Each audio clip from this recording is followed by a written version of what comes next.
contagieux, capable de ressusciter l'espoir. C'est simple, elle donne tout ce qu'elle a. Du temps, une main, une capacité d'écoute et de l'énergie surtout. Et croyez-moi, il en faut quand elle se retrouve face à des réfugiés, des prisonniers, des personnes déprimées ou des enfants handicapés. Face à l'injustice, elle répond optimisme et depuis peu, elle a même décidé de les remettre en selle en pratiquant l'équithérapie, car les chevaux peuvent beaucoup donner, comme elle. D'abord, c'est une personne très ouverte et toujours souriante. J'ai jamais vu ça, moi.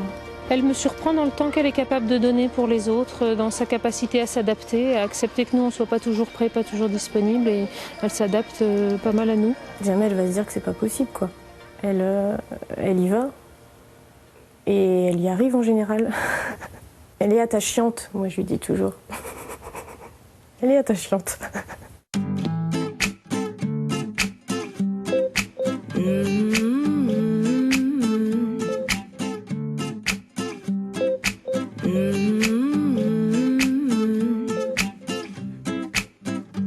No, no, no, no. Oh, yeah. Donc là, je t'emmène auprès, on va aller chercher Shalom. D'accord. On va faire connaissance avec Shalom. Donc tu peux être en confiance, c'est un cheval doux. D'accord. Donc je vais te laisser aller le prendre toi-même. Oui. Hein, je vais t'accompagner.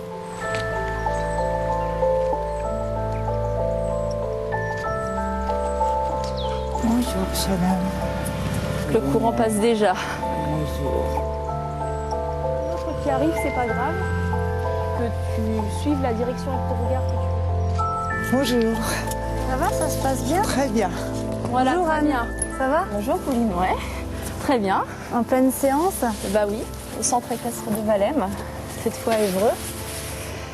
Donc là, Françoise, on va l'emmener au box, comme ça Oui. tu vas pouvoir le brosser, le brosser, nettoyer, et d'accord. après on ira au manège pour faire l'exercice D'accord. qu'on a prévu aujourd'hui.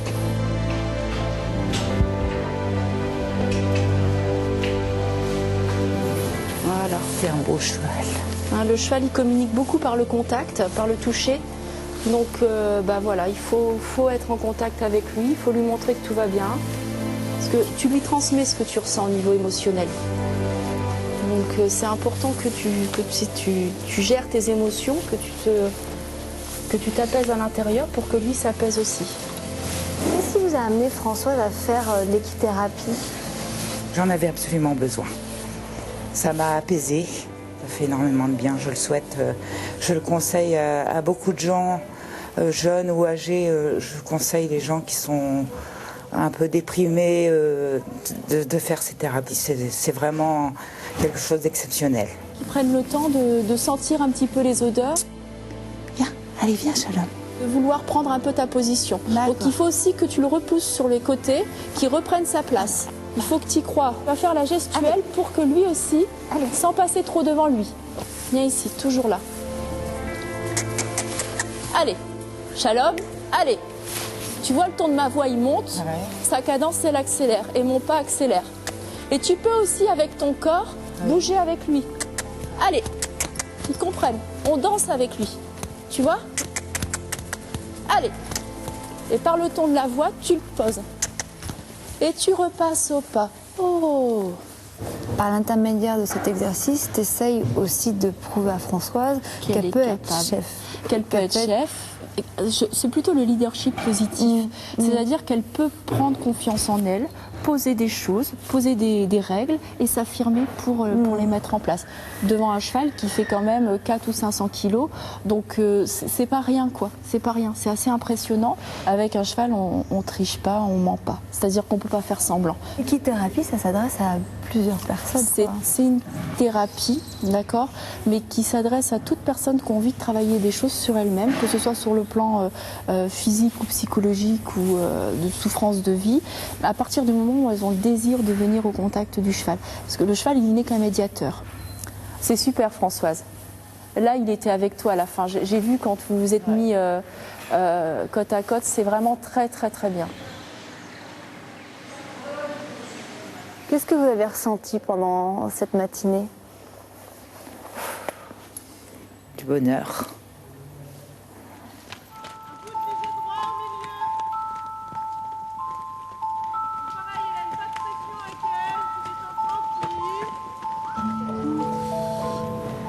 peux le caresser là aussi si tu veux.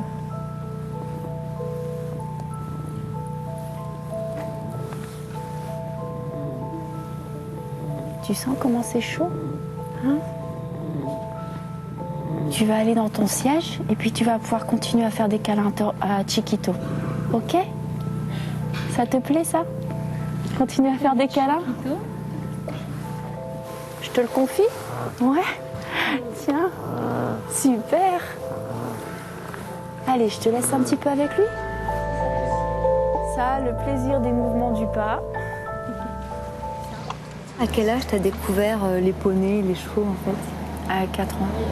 Parce qu'ils étaient en face de chez moi, il y avait un pré avec des chevaux. Et donc je les voyais là, gambader. Et ça m'attirait de les voir, de les écouter, d'aller les toucher. J'étais vraiment fascinée. Et donc je demandais déjà à cet âge-là à mes parents de monter à cheval. Oh, il adore ça. Ah oui, t'as le sourire, hein? Ah ça te plaît. Hein. Ça t'aime bien les câlins avec Tornado.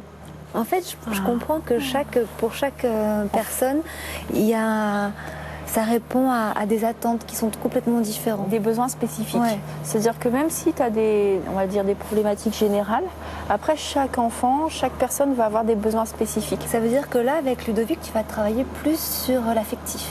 Ludovic, on travaille sur ça, on travaille sur le côté relationnel, sur la communication, sur par rapport à ces éléments-là. Regarde le câlin qu'il lui fait. Là, Je crois qu'on pourrait le laisser comme ça pendant des heures. Ça, c'est super, Ludo. Il est content, la Tornado. Quand tu lui fais des câlins comme ça, il est content. Oh, il adore ça. Comment tu as découvert l'équithérapie? C'est en 2007, quand j'ai eu le désir de travailler autrement. Donc j'étais assistante sociale en poste. Et j'avais envie de continuer dans l'accompagnement, dans le soutien des personnes, mais complètement autrement. Et donc je me suis dit, ça serait peut-être pas mal si je pouvais associer finalement le cheval et mon métier. Ça veut dire que le cheval t'a rattrapé? Non, parce que j'ai associé les deux. Si tu veux, le cheval et l'équithérapie, sans avoir appris à accompagner et soutenir les publics, non, tu peux pas. Donc, non, mon expérience et mes années de formation dans ce domaine-là font qu'aujourd'hui, je suis devenue équithérapeute. C'est pas l'un sans l'autre. D'accord. Et est-ce que tu as pensé à ton personnage carte blanche? Oui, j'ai pensé à Irina. Irina, c'est une interprète russe avec qui j'ai travaillé à France Terre d'Asile lorsque j'étais assistante sociale. Donc voilà, c'est quelqu'un que j'avais envie de vous faire connaître parce que je la trouve très riche, très intéressante et j'ai eu beaucoup de plaisir à travailler avec elle.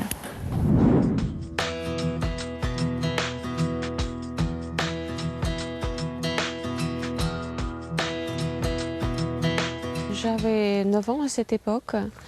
Et dans une école de la ville où on habitait à l'Oral, il y avait le français. J'aimais bien cette langue, j'aimais la littérature française. Le français, il a son charme. C'est aussi la langue qui chante. À l'époque, on écoutait surtout Joe Dassin, Mireille Mathieu. Voilà, on ne connaissait pas trop les variétés françaises, mais voilà, on avait quand même nos idoles. Mon premier voyage avec mes élèves, c'était quelque chose de bouleversant. Tu découvres le pays de cette langue, ça te fait un petit peu au choc, si on peut dire.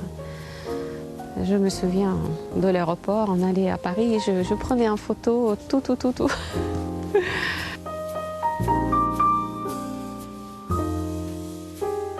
Comment j'ai connu mon mari, c'était vraiment par hasard.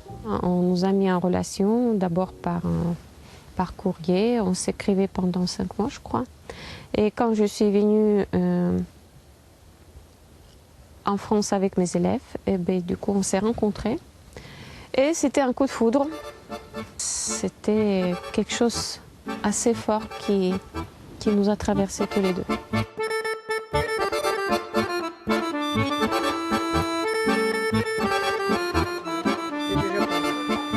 Quand Irina est venue nous proposer cette possibilité de cuisine russe, on a dit banco, faisons l'expérience aussi de cette culture aussi d'une cuisine qu'on ignore. Ce matin, on fait la préparation des plats pour notre buffet d'automne qui va avoir lieu demain. Nos plats, c'est bœuf stroganoff cette année. Et gâteau au miel que je fais, c'est un gâteau qui vient du Caucase et c'est devenu un gâteau national.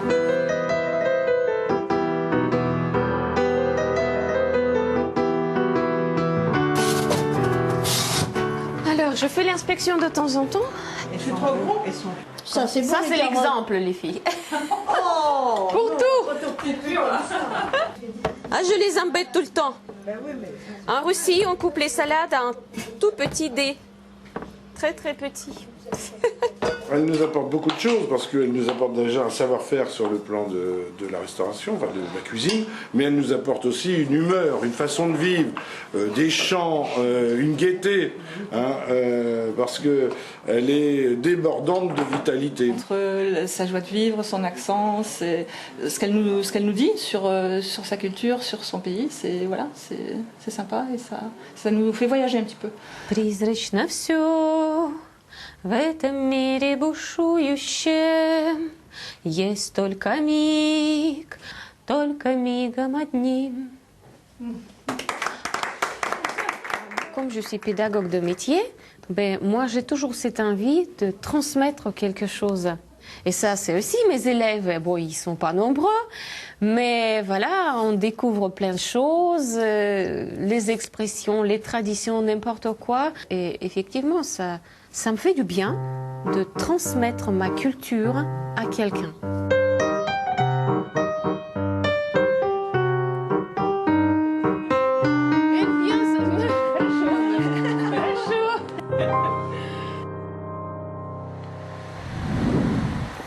En fait, t'arrêtes pas hein, là où tu m'emmènes. Alors là, on est à Vernon, on est dans le quartier des Boutardes et des Blanchères et je t'emmène à l'association d'entraide de migrants, donc une association que j'ai créée avec mon mari en 2006 qui accueille en fait une grande partie de la population qui se trouve dans ce quartier puisque ici au Valmeux, on a 40% de la population qui est d'origine étrangère. Je viens 2 fois par mois. Je fais une permanence qui dure en principe 2 heures, mais j'y reste des fois 3-4 heures. D'accord. Là, aujourd'hui, pour qu'on puisse faire le point sur ta situation, j'aimerais comprendre où tu en es au niveau des papiers, au niveau de ta situation administrative, sociale, au niveau de l'hébergement. Comme j'ai été déboutée de l'asile, je suis venue voir l'ADEME pour qu'il m'aide pour faire une demande de régularisation humanitaire. Et entre-temps, comme je ne pouvais pas travailler, je ne faisais rien. J'ai donné des cours de français au FLE pour les personnes étrangères et des demandeurs d'asile aussi, comme j'ai déjà été dans la même situation. Donc aujourd'hui, tu travailles en fait, c'est ça? Oui, je travaille. D'accord. Et tu fais quoi comme travail exactement? Je suis volontaire civique au Secours catholique. C'est important que tu me dises ça parce qu'on va pouvoir du coup le faire valoir à la préfecture, d'envoyer le contrat à la préfecture pour appuyer ton dossier de demande humanitaire, puisque pour l'instant tu n'as que le récépissé et l'idée c'est d'obtenir la carte nanan. Oui. J'écoutais votre histoire. Oui. Et en fait, je voulais comprendre quelque chose parce que vous avez pas eu de papier. Et en fait, quand vous avez rencontré Anne, qu'est-ce que Anne vous a permis de faire en tout cas? Personnellement, je dis que ça a été un grand bouleversement dans ma vie parce que depuis que je l'ai rencontrée, j'ai l'impression que j'existe et je revis. Parce qu'avant, j'ai l'impression que j'étais oubliée. J'étais oubliée, abandonnée. Mais depuis que je l'ai rencontrée, ça m'a redonné l'envie de vivre. J'ai rencontré des amis. Elle m'a permis de savoir que j'avais au moins des capacités. Parce que comme j'étais toute seule, je ne savais pas les exploiter. Et elle m'a montré le chemin. Et ça m'a permis de revivre. Ça t'a donné confiance, hein? Là, ça m'a donné confiance en moi aussi. Quand tu entends Bintou parler, c'est quand même un bel hommage. On se demande pourquoi tu as arrêté en fait ton métier d'assistante sociale.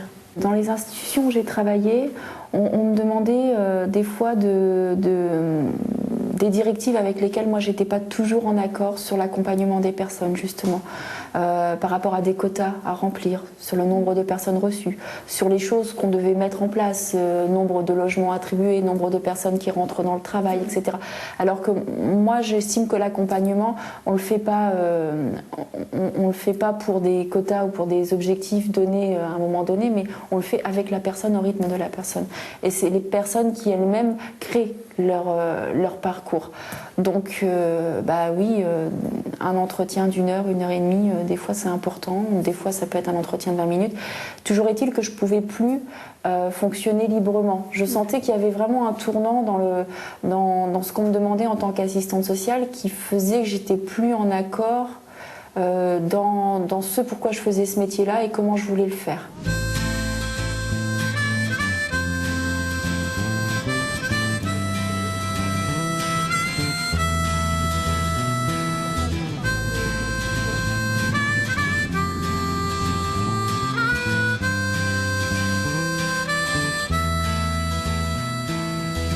Quand tu vois quelqu'un qui a été dans la galère, qui a souffert, que ce soit par son parcours, qui a souffert psychologiquement, et qui à un moment donné a envie d'aller de l'avant et de se relever, qui vient vers toi, moi c'est vrai que j'ai qu'une seule envie, c'est de l'aider, de l'accompagner dans cette démarche-là.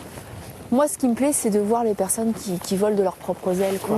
Donc à la base, me sentir utile oui, mais à un moment donné, tu vois. Comment on devient altruiste? Je pense qu'il y a beaucoup de choses qui passent dans l'éducation. On a tous des choses à apporter aux autres en fait. Pour moi l'altruisme c'est pas simplement dans l'humanitaire, dans le social, dans le sanitaire. Il est dans sa manière d'être au quotidien, autour de soi.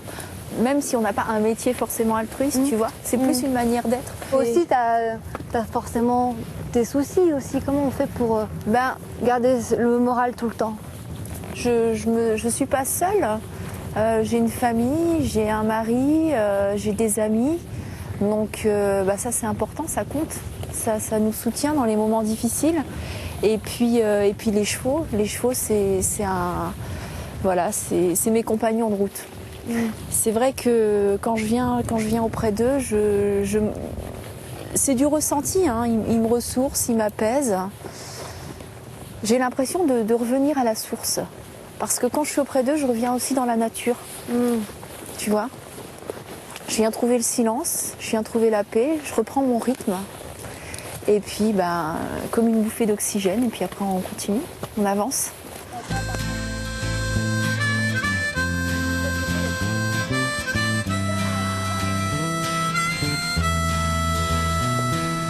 On est au milieu de la nature, là on parlait de se ressourcer, ça me fait penser à Marc MeToo, c'est le coup de cœur de la rédaction, c'est plutôt le coup de cœur d'Hélène qui m'en a parlé. Et en fait c'est quelqu'un qui, comme toi, aime aider les autres, qui aime partager, et il le fait à sa manière, tu vas voir. Regarde, tu vas arroser celle-là. Celle que tu veux. Regarde comme Mais non, c'est bien, regarde, tu fais bien. Là, regarde, il y en a là aussi. Celle-ci. Nous sommes à Bourguébu.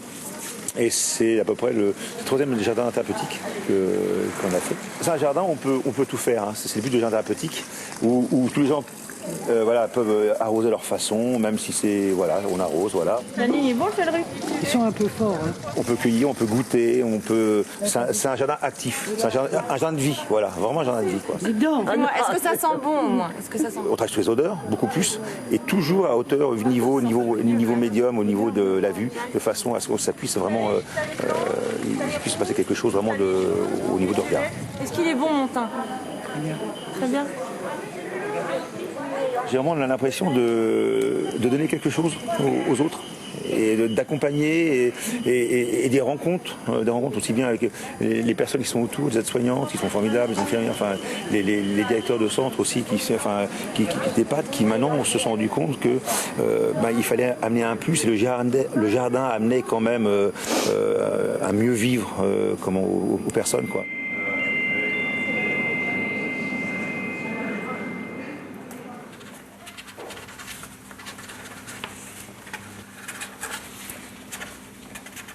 Donc, au départ, je voulais être agriculteur, mais quand on est issu d'un milieu qui n'est pas du tout un milieu agricole, il y a ça 30 ans, agriculteur, c'était pas possible, c'était de père en fils. Donc je me suis orienté aussitôt vers des études d'horticulture et aussi de floriculture, parce que j'avais voulu être fleuriste aussi, puis j'ai toujours aimé l'art japonais, voilà, enfin voilà, donc c'est le côté un peu fleur. Donc je me suis orienté naturellement par ça. Depuis tout jeune, je savais ce que je voulais faire.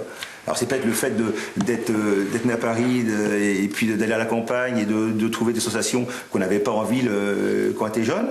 Et c'est vrai que depuis toujours, ça m'a passionné, quoi.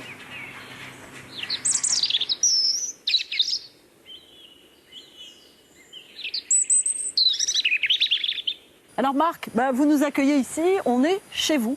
Alors je suis venu ici, ça fait à peu près maintenant 15 ans, une quinzaine d'années, avant j'étais sur Caen. Et donc j'ai aménagé mon jardin, nature. On a créé ici des expos aussi, avec des photographes, des peintres, des sculpteurs. Donc c'était un échange entre le monde du paysage, le monde de la sculpture, de la peinture. Et donc c'était vraiment passionnant.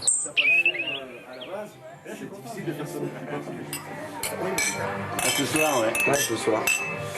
Demain. Ouais. Le son ce soir, mais j'étais bien à Valence. Non, vous en pensez? Très bien. Le son était. Ouais. Quand je suis arrivé dans ce lieu, je me suis dit, mais c'est un lieu. J'ai toujours aimé le blues, mais voilà, je trouvais pas les musiciens, je trouvais pas le milieu blues. J'étais en dehors de tout ça, donc c'était pas facile. Une fois arrivé ici, c'est vrai que Lagrange, là, je dis, Lagrange, ça s'appelait le pub Lagrange, quoi. Et là, vraiment, je suis en train de me faire plaisir. C'est beaucoup de travail, mais c'est vraiment plaisant. Donc voilà, c'est une première, c'est un cadeau comme ça, voilà.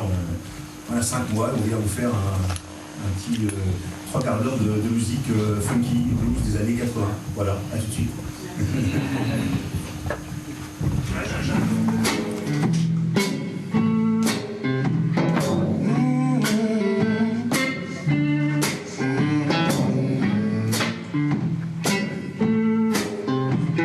De faire des concerts à la maison, et c'est Marc, voilà, on revient à ce qu'est Marc, c'est-à-dire je pense que Marc, quand il fait quelque chose, il le fait bien sûr pour lui, ça part de là, mais après c'est aussi pour arroser ses amis, ses connaissances, c'est-à-dire que c'est pas des projets qui vont être perso.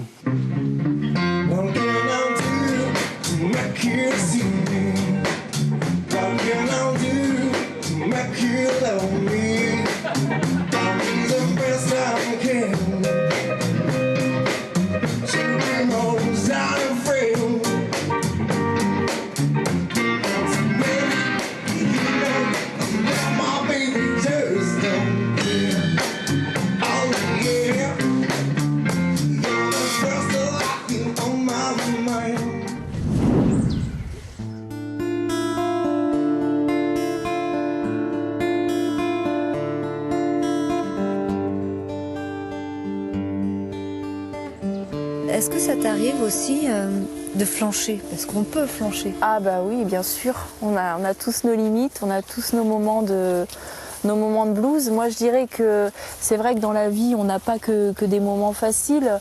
Avec mon mari, ça fait plusieurs années qu'on est en train de faire une procédure d'adoption. Donc ça, c'est quelque chose qu'on a désiré, qu'on est content de faire, mais à la fois c'est difficile parce que c'est des démarches qui sont très longues, très lourdes. Mais moi, j'essaye de relativiser. Je me dis que dans mon travail, je vois pas mal de situations difficiles. Je vois des personnes qui souffrent dans leur corps, dans leur tête. Moi, des fois, je me dis, ça va, quoi. T'as tes petits soucis, mais il y en a d'autres qui en ont des bien plus gros et ils sont quand même là, debout, ils ont envie d'avancer. Donc moi, ça me rebooste. Ça me rebooste et ça me donne envie d'aller de l'avant. T'aimerais adopter des petits dans des pays en particulier? Parce que je sais que c'est très long, donc faire des demandes en fonction des pays, voilà. c'est ça? C'est vrai qu'avec mon mari, on a choisi principalement de se tourner sur l'Afrique. Parce qu'on a pas mal d'amis africains. De par notre travail aussi avec les migrants, on a rencontré plein de monde qui nous ont fait connaître la culture africaine, les traditions, la richesse de cette culture, leurs valeurs familiales. Et ça, c'est des choses qui nous ont beaucoup touchés.